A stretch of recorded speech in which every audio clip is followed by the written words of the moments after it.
All right, welcome back. So now we'll get to sound design. Sound design, of course, starts with what? The script. Sound design is responsible for obtaining all, not just music. Music's a part of it, right? But they're responsible for obtaining all sound effects, recorded or live.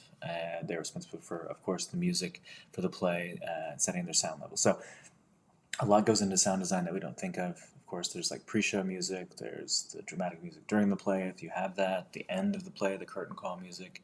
This is in plays, right?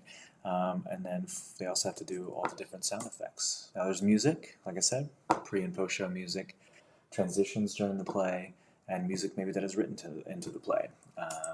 Sound effects, as you can see here, this is a Foley artist.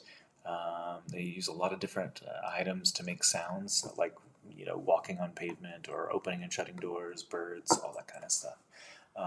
Sound effects, they have to go and find realistic sounds. So they might find themselves in a studio like we just saw, or they go out into nature to record birds, trains, cars, the sound of wind, thunder, babies crying, toilets flushing, those kinds of things, because you want it to be realistic, right? So you go and find the right things.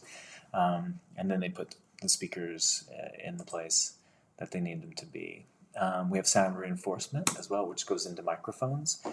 In large theaters, microphones are used to amp up the actors' voices. If you saw Carrie here last week, 2 weeks ago, all the actors in the musical were wearing microphones so that you could hear them over the orchestra more specifically.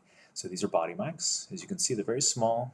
You can hang them right here. Typically is where they'll put them. Sometimes they'll put them over the ear. Those are just different types, and it depends on your budget.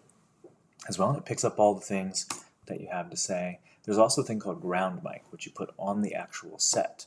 So these are used usually for plays, where you don't want to put mics on people, but when you're on stage and you want to amp up the actors' voices just a little bit, perhaps, but not like a microphone, you want to just pick up some of it. You put those on the ground, and it picks up everything that's happening on stage. So that's basically all of sound design. Watch the video, and we'll be to the last video.